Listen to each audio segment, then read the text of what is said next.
Brigade Palpitaire, 1 BHK, 2 BHK, 3 BHK flats available. Burigere Cross, Bengaluru. Please contact this number.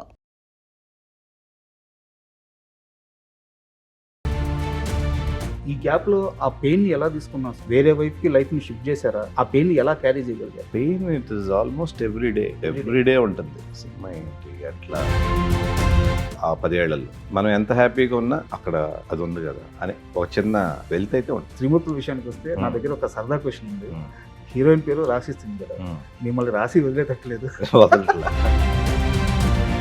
రాసి ఉండాలి కదా. ఎప్పుడైనా ఈ గ్యాప్ లో కానీ ఈ మధ్యకాలంలో కానీ ఎప్పుడన్నా రాసి, మహేశ్వరి, శ్రీకాంత్ గారు.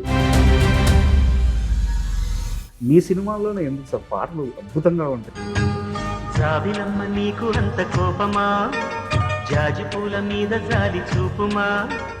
లైఫ్ టైమ్ అలా ఉండిపోతాయి అట్లా. ఆ రోజుల్లో పాటలు చాలా బాగుంటాయి. నా పాటలు మటుకు ఎందుకు బాగుంటాయండి,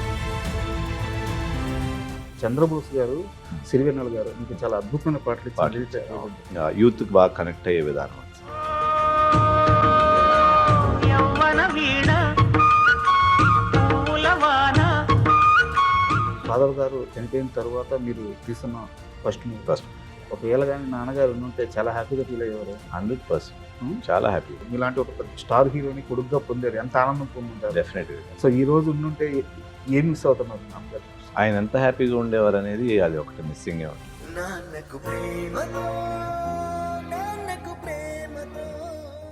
hi, welcome to my show. Naveen sir నమస్తే. నమస్తే సార్, చాలా ఆనందంగా ఉంది మిమ్మల్ని చాలా రోజుల తర్వాత చూడడం. అయితే మీకు ఇప్పుడున్న రియల్ సిచ్యువేషన్ తెలియడానికి ఒక ఎగ్జాంపుల్ చెప్తాను. మామూలుగా మీడియాలో సెర్చ్ ఇంజిన్లో కీబోర్డ్స్ అని చెప్పి ఒక వర్క్, అది ఒక ప్రాసెస్. ఆ కీబోర్డ్ కొడితే ఎవరి గురించి ఎక్కువ సెర్చ్ చేస్తున్నాం అనుకుంటామన్నమాట. లాస్ట్ 48 అవర్స్ నుంచి వడ్డే నవీన్ ఈ కీబోర్డ్ ఎంత వైరల్ అవుతుందంటే, ఎంత ట్రెండింగ్గా ఉంటుందంటే, సో ఏజ్ గ్రూప్తో సహా తీస్తే, స్టాట్స్ తీస్తే లేడీస్, చిల్డ్రన్స్ అండ్ జంజీలు కూడా మీ గురించి తెలుసుకోవడానికి, ఇప్పుడు ఈ సినిమా త్రిమూర్తుల సినిమా గురించి తెలుసుకోవడానికి చాలా ఇంట్రెస్ట్ చూపిస్తున్నారు. ఇది మీ మీద తెలుగు ప్రేక్షకులకి, తెలుగు ప్రజలకి ఉన్న లవ్.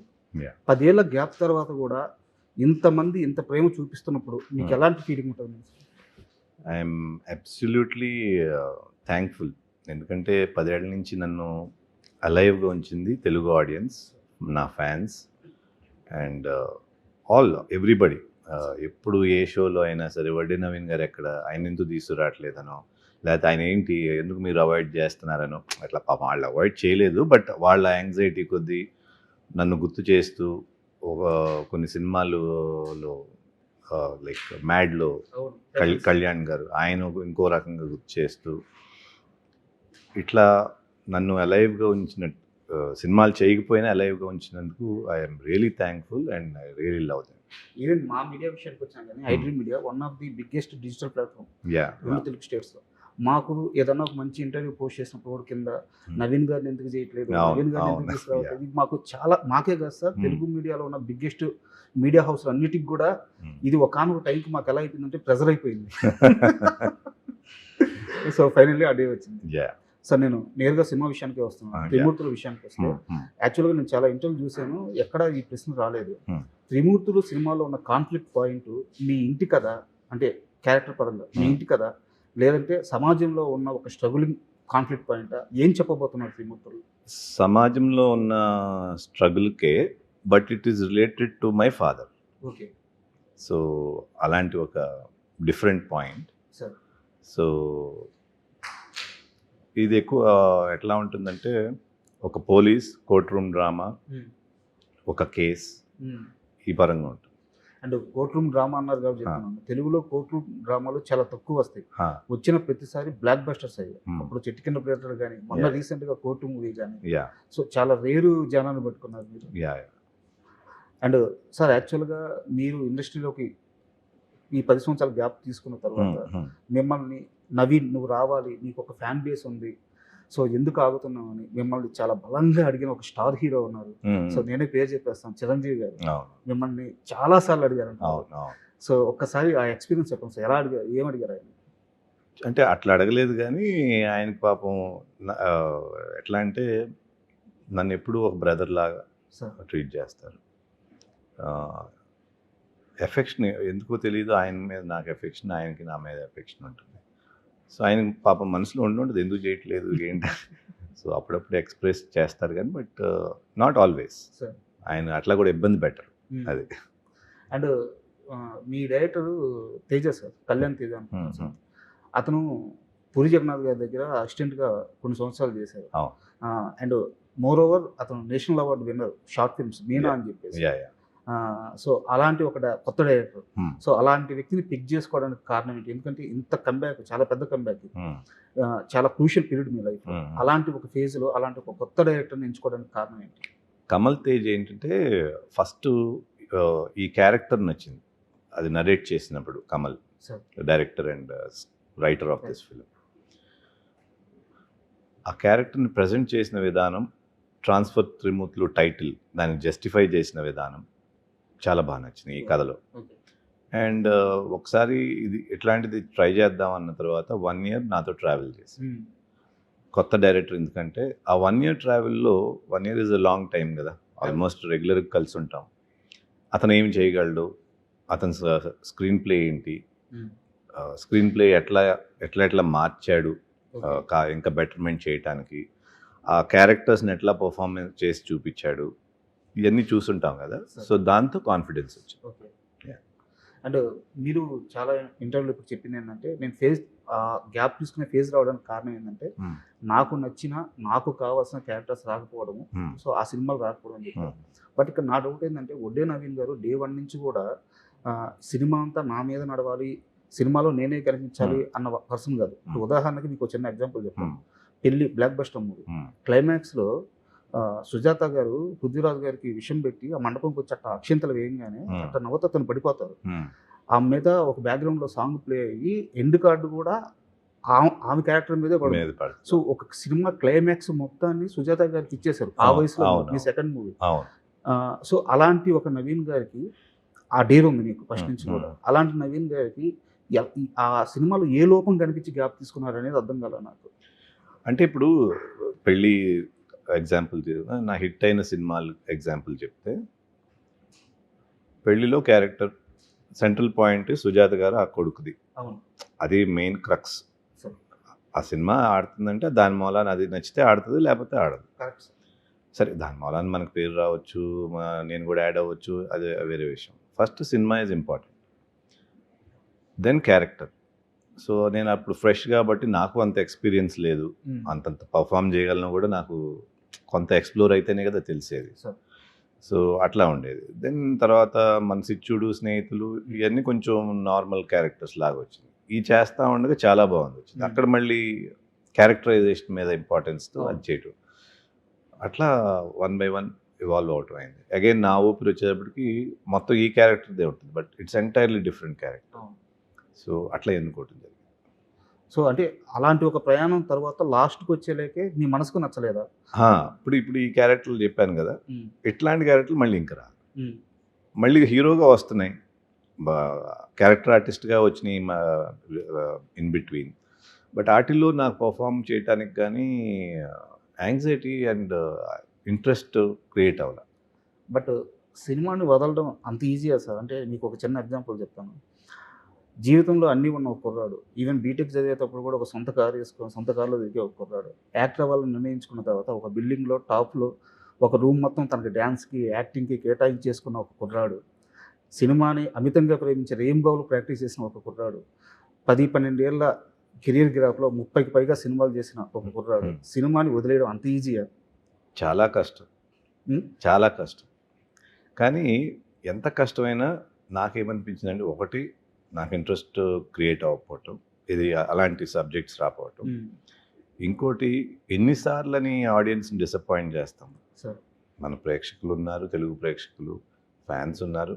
ఉట్టి ఫ్యాన్స్ అనే కాదు, సినిమా చూసే ఎవళ్ళైనా సరే అందరూ హీరోలు ఫ్యాన్స్ కూడా చూస్తారు సినిమా అనేది, అదేమి నా ఫ్యాన్సే చూస్తారని లేదు. బట్ ఎన్నిసార్లు డిసప్పాయింట్ చేస్తాం, వాళ్ళు ఎన్నిసార్లు థియేటర్కి పంపించి ఇది బోర్ కొడుతున్నాడు అని ఎన్నిసార్లు అనిపించుకుంటాం అనేది ఒక ఫ్యాక్టర్. అట్లాగే ప్యారలల్గా ప్రొడ్యూసర్స్కి డబ్బులు పోతాయి. ఎవరైనా డబ్బులు పోతే అది కష్టమే వాళ్ళకి, అది కొంచెం పెద్దదో. సో ఈ 3 ఫ్యాక్టర్స్ ఉన్నాయి. సో ఇట్లా ఎందుకు చేయటం నేను మళ్ళీ చేస్తే అట్లీస్ట్ నాకు కాన్ఫిడెన్స్ ఉండాలి, లేదా వాళ్ళకి కాన్ఫిడెన్స్ ఉండాలి డైరెక్టర్ ప్రొడ్యూసర్కి. Sure. అట్లా కూడా ఛాన్సులు ట్రై చేసాం. సరే నేను చెప్పేవాడిని చేయటం అవసరమా, ఇదేమో వర్కౌట్ అవుతుందా లేదా అని. లేదు మాకు కాన్ఫిడెన్స్ ఉంది. ఓకే, మీ కాన్ఫిడెన్స్ ఉన్నప్పుడు మీ కాన్ఫిడెన్స్ మేబీ మీది కూడా అవ్వచ్చు కదా అని అట్లా కొంత ట్రావెల్ చేయడం జరిగింది. దెన్ ఒక పాయింట్లో ఇంక ఇది ఇట్లా వర్కౌట్ అవ్వదని చెప్పేసి కంప్లీట్గా కష్టమైనా కూడా దిస్ ఈజ్ రిక్వైర్డ్ అనిపించింది. ఈ గ్యాప్లో ఆ పెయిన్ని ఎలా తీసుకున్నారు సార్? అంటే వేరే వైపుకి లైఫ్ని షిఫ్ట్ చేశారా, వేరే వ్యాపకాల్లో పడిపోయారా, లేదంటే ఆ పెయిన్ని ఎలా క్యారీ చేయగలిగారు? Pain it is almost everyday ఉంటుంది. సినిమా ఏంటి అట్లా అని ఉంటుంది, మళ్ళీ మన లైఫ్లో మనం వెళ్తానే ఉంటుంది. అంటే బ్యాక్ ఆఫ్ ద హెడ్ అది ఉంటుంది, మన లైఫ్లో వెళ్తానే ఉంటాం. ఎప్పటికీ ఆ ఫుల్ఫిల్మెంట్ రాదు ఆ 10 ఏళ్లలో. మంచి ఫ్యామిలీ ఉంది, అన్నీ ఉంటాయి, బట్ ఆ ఫుల్ఫిల్మెంట్ అనేది మీరు అన్నట్టు ఒక ఆర్టిస్ట్కి మంచి సినిమాలు చేయాలనే తపన ఉన్నప్పుడు అది రన్ అవుతానే ఉంటుంది మైండ్లో. మనం ఎంత హ్యాపీగా ఉన్నా అక్కడ అది ఉంది కదా అని ఒక చిన్న వెల్త్ అయితే ఉంటుంది. అంటే ఎందుకు అడిగానంటే సార్, మీ గురించి తెలుసుకునేటప్పుడు హీరోగా అవ్వాలని మీరు ఫిక్స్ అయిపోయిన తర్వాత అంత ఈజీగా మీకు ఆ ట్రాన్సాక్షన్ జరగలేదు హీరో అవ్వడం. సో మీరు ప్రాక్టీస్ చేస్తూ నైట్స్ పైన లైట్ వేసుకుని మీరు ప్రాక్టీస్ చేస్తూ రెయిన్బోలో కష్టపడింది కూడా తెలుసుకున్నాను అనమాట. సో సినిమాని అంత ప్రేమించిన వ్యక్తి కాబట్టి. సినిమా అంటే నాకు చాలా చాలా ఇష్టం సార్. నేను యాక్టర్ని అవ్వాలనేది నాకు బిగ్గెస్ట్ ప్యాషన్. అట్లాగే వచ్చాను నేను సినిమా. మా ఫాదర్ ప్రొడ్యూసర్ అనో లేకపోతే ఊరికనే అవకాశాలు వచ్చేస్తాయనో రాలా. యాక్చువల్గా మా ఫాదర్ ప్రొడ్యూసర్ అయినప్పటికీ మా ఫస్ట్ సినిమా మేము రిలీజ్ చేయలేదు. బయట నుంచి ఆఫర్స్ వచ్చి మళ్ళీ దాని నుంచి రావటం జరిగింది. So there were lot of difficulties, pain ఉండింది, బట్ అచీవ్ చేయాలనే సంకల్పం మటుకు చాలా స్ట్రాంగ్. ఆ సంకల్పమే వాళ్ళ ఇప్పటి వరకు తీసుకొచ్చింది. కరెక్ట్ టైంకి వస్తున్నారు సార్. ఎందుకంటే ఆడియన్స్ మైండ్ సెట్ మారింది. ఇప్పుడు మీరు ఎప్పుడైతే సినిమాలకి బ్రేక్ ఇచ్చిన సమయం ఉందో అప్పుడు ఒక ఫ్యాక్షన్ మూవీస్ లేదా యాక్షన్ మూవీస్ ఇలాంటివి స్టార్ట్ అయిన పీరియడ్. బట్ ఇప్పటికి వచ్చేలేకే ఓటీటీలు వచ్చేసింది. కంటెంట్ బేస్డ్ కథలు చూస్తున్నారు, క్యారెక్టర్ బేస్డ్ కథలు చూస్తున్నారు. మన లాంగ్వేజ్ కాకపోయినా బయట నుంచి వచ్చిన సినిమా అయినా సరే, ముక్కు మొహం తిరిగిపోయినా సరే కథ బాగుంటే చూస్తున్నారు. సో మీ సినిమాల్లో ప్రతి సినిమాలో కథ అద్భుతంగా ఉంటూ వస్తుంది. సో కరెక్ట్ టైంలో కరెక్ట్ డెసిషన్ తీసుకున్నారు అనిపిస్తుంది. Thank you so much. And త్రిమూర్తుల విషయానికి వస్తే నా దగ్గర ఒక సరదా క్వశ్చన్ ఉంది. హీరోయిన్ పేరు రాశి సింగ్ కదా, మిమ్మల్ని రాసి వదిలేటట్లేదు. రాసి ఉండాలి కదా. అండ్ సో హీరోయిన్ గురించి చెప్పండి సార్, ఎలా పిక్ చేసుకుంటారు? Heroine she's very professional, producers, actor. Sir అమ్మాయికి వేరే సెట్కి వస్తే వేరే మైండ్లో ఉండదు. క్యారెక్టర్ పని చేసుకోవటం సరదాగా ఉంటుంది. అది కూడా టు మేక్ కంఫర్టబుల్గా అందరికి. ఈగో ప్రాబ్లమ్స్, హై హెడెడ్నెస్ ఇవన్నీ ఏమి ఉండవు. Performer, she's an excellent performer. నా ఉద్దేశం నా అమ్మాయికి ఏ క్యారెక్టర్ ఇచ్చినా బాగా చేయగలదు. బట్ మంచి క్యారెక్టర్స్ పడాలి కదా ఎవరికైనా. అండ్ ఎలాగో రాశి గారి ప్రస్తావన వచ్చింది కాబట్టి, సో రాశి గారితో మీరు అద్భుతమైన సినిమాలు చేశారు. సో ఎప్పుడైనా ఈ గ్యాప్లో కానీ ఈ మధ్యకాలంలో కానీ ఎప్పుడన్నా మీరు నటించిన హీరోయిన్స్ని కానీ హీరోస్తో కానీ కలవడం కానీ మాట్లాడడం కానీ ఎప్పుడన్నా ఎవరితో ఎక్కువ ఫ్రీక్వెంట్గా కలుస్తారు? ఫ్రీక్వెంట్గా అంటూ ఎక్కువ ఎవరితోనూ లేదు, బట్ అడపదడప రాశి, మహేశ్వరి, శ్రీకాంత్ గారు, సంగీత అంటే కలిసినప్పుడు, కలవటానికి గురించి సెపరేట్గా ఏమీ ఎఫర్ట్ పెట్టం కానీ కలిసినప్పుడు we have a good time. మొన్న కూడా ఒక షోకి వెళ్తే శ్రీకాంత్ గారు, రాశి, లయ వీళ్ళందరూ ఉన్నారు. చాలా బాగా అనిపించింది. మళ్ళీ మన హోమ్కి మనం వచ్చాము, మన ఇంటికి వచ్చామన్న ఫీలింగ్ అనమాట. ఆ జ్ఞాపకాలన్నీ జ్ఞాపకాలు. అండ్ మోర్ ఓవర్ నాకు ఫస్ట్ నుంచి కూడా మీ సినిమాల్లోనే ఎందుకు సార్ పాటలు అద్భుతంగా ఉంటాయి అంటే వాటికి లైఫ్ టైమ్ అలా ఉండిపోతాయి అనమాట. వాటికి ఎక్స్పైరీ డేట్ ఉంటుంది మీ పాటలకి. ఒకటి, ఆ రోజుల్లో మ్యూజిక్ ఇస్ మీకు తెలుసు కదా, చాలా మంది పాటలు కూడా ఆ రోజుల్లో పాటలు చాలా బాగుంటాయి. నెక్స్ట్ నా పాటలు మటుకు ఎందుకు బాగుంటాయి అంటే లక్. ఎందుకంటే నా ప్రొడ్యూసర్స్, డైరెక్టర్స్ నాకు అట్లాంటి పాటలు ఇచ్చారు కాబట్టి నేను చేసింది ఏం లేదు. So I'm lucky that. And ఈ మధ్యకాలంలో రిలీజ్ అయిన సినిమాల్లో ఒక సినిమా మాత్రం అంటే మీకు పడి ఉంటే మీ క్యారెక్టర్కి మీకున్న ఈ ఫాలోయింగ్కి, ఫ్యాన్ ఫాలోయింగ్కి కరెక్ట్గా మ్యాచ్ అయ్యే కథ అనిపించింది నాకు మనశంకర్ వరప్రసాద్ సార్. ఓకే. అంటే ఒక ఫ్యామిలీ, ఆ ఫ్యామిలీని కాపాడుకోవడానికి ఒక లవబుల్ పర్సన్, సో ఆ బ్యాక్ ఎండ్లోని ఫ్యామిలీని కాపాడుకుంటూ, సో మీకున్న ఫ్యాన్ ఫాలోయింగ్ అంతా lady fan following, family audience, so అలాంటి ఒక కథ మనశంకర్ వరప్రసాద్ లాంటి కథ కానీ మీకు దొరికితే నాకు చాలా నచ్చింది ఆ. శంకర్ వరప్రసాద్ మెయిన్గా చిరంజీవి గారి క్యారెక్టర్ సార్. ఆయన ఆ స్థాయి నుంచి దిగి చేయటం ఉంది కదా చాలా Hmm. బాగా అనిపించింది ఆ క్యారెక్టరైజేషన్ బాగుంది ఎస్ డెఫినెట్లీ అలాంటి సినిమాలు వస్తే ఎందుకు వదులుకుంటాం అసలు అండ్ మీ కెరీర్లో మీకు ఇందాక మనం సాంగ్స్ గురించి మాట్లాడుతున్నాం కాబట్టి చంద్రబోస్ గారు సిరివెన్నెల గారు మీకు చాలా అద్భుతమైన పాటలు ఇచ్చారు. Yeah. సో చంద్రబోస్ గారితో అంటే మీకు చాలా పాటలు రాశారు ఆయన. అవును సో చంద్రబోస్ గారు అక్కడి నుంచి ఒక ఆ, ఎలాంటి ఒక స్థాయికి వెళ్ళిపోయారో మీరు అవును, చూస్తానే ఆస్కార్ ఉన్నారు. అవార్డు. ఆస్కార్ రేంజ్కి వెళ్ళిపోయారు. సో ఆయన చూసినప్పుడు ఎట్లా అనిపిస్తుంది? చాలా ఆనందంగా ఉంటుంది చంద్రబోస్ గారు ఫస్ట్ నుంచి ఏంటంటే ఆయన మాటల్లో సింప్లిసిటీ ఉంటుంది చంద్రబోస్ గారే కాదు సీతారామ శాస్త్రి గారు సేమ్ అవును. ఈయనది కొంచెం డెప్త్ ఉంటుంది ఆయన సరదా ఉంటుంది చంద్రబోస్ గారు యూత్కి బాగా కనెక్ట్ అయ్యే విధానం ఉంటుంది సో అట్లా అంత బైక్ రావటం అంటే ఐఎమ్ రియలీ హ్యాపీ అండ్ త్రిమూర్తుల విషయానికి వస్తేనే చాలా మంది దగ్గర నేను వినింది ఏంటంటే సెకండ్ హాఫ్ వదిలిపోయింది. యాక్చువల్గా ఆ క్లైమాక్స్ సీక్వెన్స్ ఒకటి, సెకండ్ హాఫ్ ఒకటి సినిమాకి ప్రాణం అని చెప్తున్నారు. ఎక్కడైనా సరే సెకండ్ హాఫ్ బాగుంటే సినిమా ఖచ్చితంగా హిట్ అవుతుంది. సో కాన్షియస్గా తీసుకున్న జాగ్రత్త అది సెకండ్ హాఫ్ని ఈ విధంగా ప్యాక్డ్ లాగా చేయాలి అని చెప్పేసి. అట్లా తీసుకోలేదు మేము స్టోరీని ఫస్ట్ నుంచి ఈ క్యారెక్టర్ ఎక్కడి నుంచి ట్రావెల్ అవుతుందో అట్లా తీసుకుని సెకండ్ హాఫ్ క్లైమాక్స్ వరకు ఎక్కడ కూడా ఆడియన్ ఈ సీన్ తర్వాత ఇది వస్తుంది అనే ఫీల్ లేకుండా చేయాలనేది అటెంప్ట్. థ్రిల్లర్ కావాల్సింది థ్రిల్లర్ కావాల్సినదే కదా. సో అలాంటి అటెంప్ట్ చేసాం మేము. స్క్రిప్ట్ అంతా చేసుకుని విన్నప్పుడు మాకేమనిపించింది అంటే ఫస్ట్ హాఫ్ ఈజీగా వెళ్ళిపోతుంది బికాస్ కొంచెం ఎంటర్టైన్మెంట్ ఉంది, ఒక ఫైట్ ఉంది, మంచి సాంగ్స్ అట్లా ఉన్నాయని. సెకండ్ హాఫ్కి వచ్చేటప్పటికి ఏమన్నా కొంచెం సీరియస్నెస్ ఎక్కువ అంటారా అట్లా అనుకున్నాం. బట్ చూసిన వాళ్ళు కంప్లీట్ ఆపోజిట్ ఇచ్చారు. సెకండ్ హాఫే హుక్ అయ్యాము, క్లైమాక్సే హైలైట్ అని అట్లాంటి ఫీడ్బ్యాక్ వచ్చింది ట్రాన్స్ఫర్ త్రిమూర్తి. సో అది మేము ప్లాన్ చేసింది కాదు, మేము స్టోరీగా చేసుకున్నాం. కానీ ఫస్ట్ హాఫ్ బాగుంటుందా సెకండ్ హాఫ్ బాగుంటుందా ఏది బాగుండాలనేది మేము ప్లాన్ చేస్తుంది కాదు. ఓవరాల్ స్టోరీ ఇంట్రీగింగ్ ఉండాలి, ఆడియన్కి నెక్స్ట్ ఏంటి అనేది గ్రిప్పింగ్గా వెళ్ళాలనే యాంగిల్లో చేసింది తప్పితే ఆడియన్ ఎక్కడిది చేస్తాడని మాకు భయం ఉంటుంది కదా. మనం ఎంత చేసుకున్నా కూడా సెకండ్ హాఫ్ ఏమనుకుంటాడో, ఆడియన్ ఎలా పర్సీవ్ చేస్తారు, ఒక్కోసారి సినిమాని చాలా హెవీగా అంటారా, అట్లా లేకుండానే చేసాం. అయినప్పటికీ ఏది ఎట్లా రిసీవ్ చేసుకుంటారనేది ఆడియన్స్ మనకు తెలియదు కదా. సో అండ్ ఈ సినిమాలో చాలా బ్యూటీగా అనిపిస్తుంది అంటే క్యారెక్టరైజేషన్ కానిస్టేబుల్గా తీసుకోవడం. ఎందుకంటే ఒక కంబ్యాక్ ఇచ్చే తర్వాత నేరుగా ఒక పెద్ద స్థాయి క్యారెక్టర్ రాసుకొని ఒక్కసారిగా ఒక మాస్ యాక్షన్ అలా తిప్పకుండా ఒక కానిస్టేబుల్ స్థాయి వ్యక్తి తనకు వచ్చిన కాన్ఫ్లిక్ట్ని ఎలా సాల్వ్ చేసుకుంటూ వెళ్ళాడని చెప్పడంలో ఒక బ్యూటీ ఉంటుంది. అవును. సో ఈ డిసిషన్ ఎలా తీసుకున్నారు సార్? ఈ డెసిషన్ ఎందుకు తీసుకున్నామంటే నేను ఆఫ్టర్ లాంగ్ టైం వస్తున్నా, ఫస్ట్ ఫ్రేమ్లోనే ఆడియన్ నాతో కనెక్ట్ అవ్వాలి.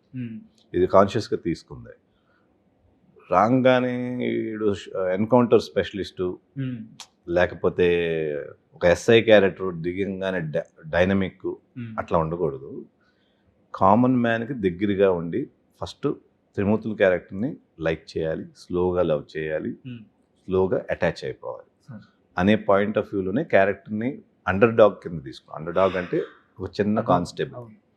ఆ కానిస్టేబుల్తో ఫాలో అవుట్ ఈజీగా ఉంటుంది అప్పుడు ఆడియన్కి.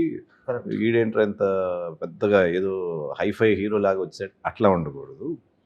సో ఇదివరకు నా సినిమాల్లో లాగా క్యారెక్టర్ని యాక్సెప్ట్ చేయాలి. సో ఆ క్యారెక్టర్తో నవీన్ని యాక్సెప్ట్ చేయడం కాదు, క్యారెక్టర్తో నవీన్ని యాక్సెప్ట్ చేయాలనేది అటెంప్ట్. నన్ను మీరు క్యారెక్టర్ అన్నారు కాబట్టి మీది మనసిచ్చి చూడే సినిమా ఉంటుంది సార్. అందులో ఆ క్యారెక్టర్తో ఎంత లవ్లో పడ్డాం అంటే మా జనరేషన్ అప్పుడప్పుడే యుక్త వయసులోకి వస్తున్న పీరియడ్ అది. సో ఎంత అంటే ఒక అమ్మాయిని దూరం నుంచి ఇలా లవ్ చేయొచ్చా, వన్ సైడ్ లవ్ లో ఇంత బ్యూటీ ఉంటుంది ఆ సినిమా చూస్తున్నాం సేపు. సో మనసిచ్చి చూడు సినిమా గురించి ఏదన్నా మీకు బాగా గుర్తుండిపోయే జ్ఞాపకం ఒకటి షేర్ చేయండి సార్. మనసిచ్చి చూడు సినిమా గురించి గుర్తుండేదానికంటే లైక్ ఐ సెడ్ ఆ సినిమాలో కూడా క్యారెక్టరైజేషన్ చూడండి. ప్రకాష్ రాజ్ గారి క్యారెక్టరు, రవితేజ గారి క్యారెక్టరు, సుహాసిని గారి క్యారెక్టర్ అన్నీ ఒక మన ఇళ్లల్లో ఉన్న ఒక రియలిస్టిక్. నా ఫాదర్గా చేసిన వెంకటేశ్వరరావు గారి క్యారెక్టర్, నా క్యారెక్టర్ అవునండి. ఇప్పుడు ఫాదర్ అంటే భయపడుతూ కొంచెం జాగ్రత్తగా ఉండే and the whole thing has earthiness. మన విలేజ్లో మన అట్మాస్ఫియర్లో ఉంటే ఎట్లా ఉంటుందో మన కళ్ళ ముందు జరిగే కథలాగా ఈజీగా అటాచ్ అయ్యే కథలాగా ఉంటుంది. సో అట్లా it's a very good placed film. And దాంట్లోనే బోడి చదువులు వేస్ట్ అని చెప్పి ఒక Mhm. సాంగ్ రాశారు సిరివెన్నెల గారు. Hmm. ఆ సాంగ్ గురించి ఎన్ని దశాబ్దాలు చర్చ జరిగిందంటే అవును, ఆయన ఆ రోజు రాసిన ప్రతి మాట ఇప్పుడు కాలమానానికి ఇప్పుడున్న పరిస్థితులకి యాప్ట్గా సరిపోతుంది. ఎప్పటికీ సరిపోద్ది, అది యూనివర్సల్ కదా. అండ్ త్రిమూర్తులు సినిమాకి మీరు ప్రొడ్యూసర్గా కూడా బాధ్యతలు తీసుకున్నారు సార్. ఇది అంటే హీరోగా మీరు ఆల్రెడీ చేస్తున్నారు, ఓకే. నిర్మాతగా మీరు సినిమాలు చేస్తున్నా సరే ఇది ఇప్పుడున్న పీరియడ్ మారిపోయింది అనమాట. సో ఎలాంటి ఛాలెంజ్ ఫేస్ చేయాల్సి వచ్చింది నిర్మాతగా? ఛాలెంజెస్ ఏం లేవు నిజంగా అయితే, సార్. ఎందుకంటే టీం అట్లా కుదిరింది. అసలు మాలో ఎవరు నేను డైరెక్టర్ అను, హీరోనో హీరోయిన్ అను, లేకపోతే లేదు, అందరూ ఈ సినిమా అట్లా ఉన్నప్పుడు ఏమవుతుందంటే మిగతా అన్నీ పోతాయి. పొద్దున్నే లేస్తే షూటింగ్కి వెళ్ళాలి, ఆ సినిమాని ఎట్లా బాగా చేయాలి, ఇదే ఉంటుంది మైండ్లో. అలా ఉన్నప్పుడు ఇంక ఛాలెంజెస్ ఏముంటాయి? అంటే ఆయన స్క్రిప్ట్ ప్రీ డిఫైన్డ్గా ఉంది, సార్. ఇది బౌండెడ్ స్క్రిప్ట్తోనే వచ్చాం మేము. సో అందరికీ అన్నీ తెలుసు, అందరికీ రీడింగ్ ఇచ్చాం మొత్తం యూనిట్కి. సో వాళ్ళకి ఏంటంటే ఎవరికాళ్ళు నేను చేయాలి బాగా. ఇప్పుడు మీరు చెప్పినన్ని వర్క్లో సరిగ్గా సాగిపోవడానికి పర్ఫెక్ట్ ప్యాటర్న్ అది. బట్ నేను అడిగేది ఏంటంటే ప్రొడక్షన్ కాస్ట్ చాలా పెరిగిపోయింది. ఎస్, కాస్ట్ పెరిగిన మాట వాస్తవం, చాలా పెరిగిపోయింది. బట్ అట్లా ఉంది, ఏం చేయాలి? సో సిద్ధమై దిగారు. సిద్ధమైంది. అండ్ బ్యూటీ ఏంటంటే ఓటీటీ అసలు చాలా ముందు క్లోజ్ చేసేసారంట. వాళ్ళకి చూపించగానే సినిమా చూపించాము. జనరల్గా షో రూల్ చేస్తారు, 5 minutes షో రూల్. అట్లా వద్దులే సినిమా చూసేమని వాళ్ళకి పంపించాము. Within 1-2 days they closed it. But అంటే యాక్చువల్గా మూవీ మనం చెప్పుకున్నట్టు చాలా మంది చెప్తున్నారు సార్ బయట కూడా. నాకు మీ డైరెక్టర్ కమల్ తేజ నాకు కొంచెం తెలిసిన వ్యక్తి. సో వాళ్ళు చెప్పే లెక్క మూవీ చాలా బాగా వచ్చింది. ఓటీటీ వాళ్ళు నవీన్ గారు ఉన్నారనో లేదా త్రిమూర్తుల మూవీ బాగా వచ్చిందో కొన్ని చాలా ఈజీగా మీకు అది క్లోజ్ అయిపోయి ఉండొచ్చు. బట్ ఇప్పుడున్న పరిస్థితుల్లో ఓటీటీ క్లోజ్ అవ్వక చాలా సినిమాలు చాలా సఫర్ అవుతాయి. నవీన్ గారు ఉన్నారని కూడా ఐ డోంట్ థింక్ ఇప్పుడు కొనే పరిస్థితి. నవీన్ గారు ఉంటే పేపర్ వ్యూ పెట్టుకుంటారు మ్యాక్స్. అట్లా అనుకుంటా నేను. సినిమా నచ్చే చూసే వాళ్ళు చేసి ఉంటారేమో. అండ్ మోరోవర్ ఈ గ్యాప్లో ఈ 10 ఏళ్ల గ్యాప్లో మీకు బాగా ఆశ్చర్యంగా అనిపించిన ఒక హీరో సక్సెస్ అంటే ఏ హీరో పేరు చెప్తారు? ఇక్కడి నుంచి ఎక్కడికి ఎదిగాడు, సూపర్ ఎదిగాడు అని ఈ గ్యాప్ ఈ 10 ఏళ్లలో? ఈ 10 ఏళ్ళలో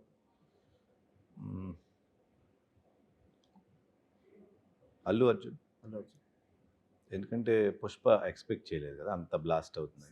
ఇప్పుడు బాహుబలిలో ప్రభాస్ గారిది ఎక్స్పెక్టెడ్, వాళ్ళు తీసిందే పెద్ద స్కేలు, గ్లోబల్ మూవీ కిందే తీశారు. అండ్ ఎనీవేస్ అలాంటి ఎక్స్పెక్టేషన్ కూడా ఉంది రాజమౌళి గారి మీద. పుష్ప అనేది వాళ్ళు పాపం తెలుగు సినిమాగా తీసుకున్నారు, అది బ్లాస్ట్ అయ్యి వరల్డ్ స్టేజ్లోకి వెళ్ళింది. So that is a very good surprise. And పెద్ద చూసారా సార్? పెద్ద ఇంకా చూడలేదు. అంటే యాక్చువల్గా ఎందుకు అడిగానంటే పెద్ద సినిమా విషయంలో రామ్ చరణ్ గారు ఆ కథను ఓకే చేయడం కూడా సేమ్ మీలాగే ఆలోచించారు. కథ చెప్పాలి, స్టార్ హీరో అయినా సరే కథ చెప్పాలని. That's very good thought. ఇప్పుడున్న బిగ్ స్టార్స్ ఎవరు అలాంటి కథని సెలెక్ట్ చేసుకోవడానికి డేర్ కూడా చేయరు. సో చాలా బాగా కుదిరింది అనమాట. సో నెక్స్ట్ మీ ప్రయత్నాలు ఎలా ఉండబోతున్నాయి? ఇలాంటి కథ చెప్పే మార్గంలోనే ఉండబోతున్నాయా? మోస్ట్లీ అదే ఉంటుంది సార్.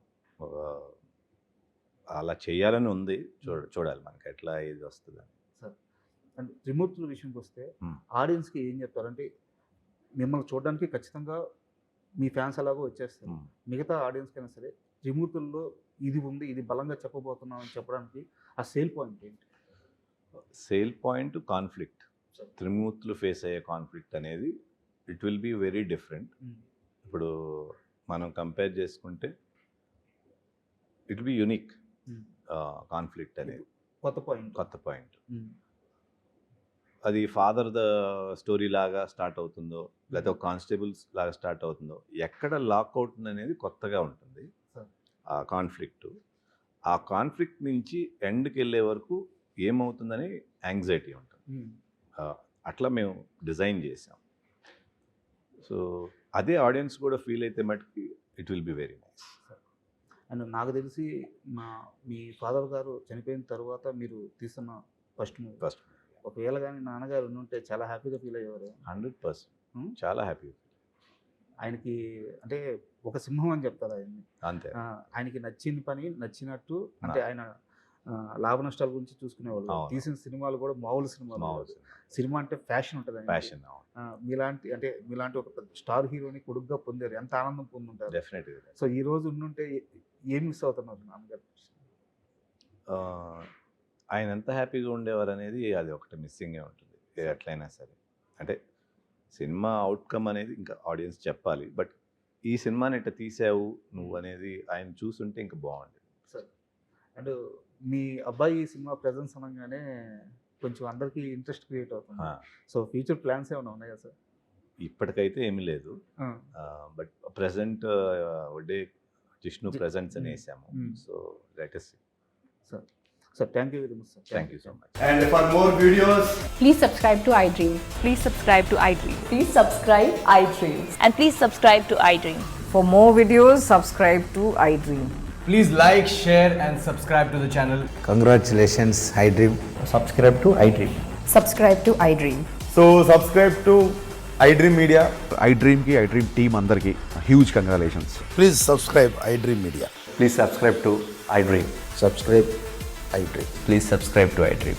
iDream అంటే నా కళల ఛానల్ను సబ్స్క్రైబ్ చేసుకున్న నోరు తిరుగుతలేదు, మీరైతే గంట గుర్తు కొట్టండి. For more such videos, please subscribe to iDream. Subscribe to iDream. Please subscribe to iDream. Please subscribe iDream Media. Please do subscribe to iDream. Please subscribe to iDream Media. For best entertainment and information, please subscribe iDream. And don't forget to subscribe to iDream.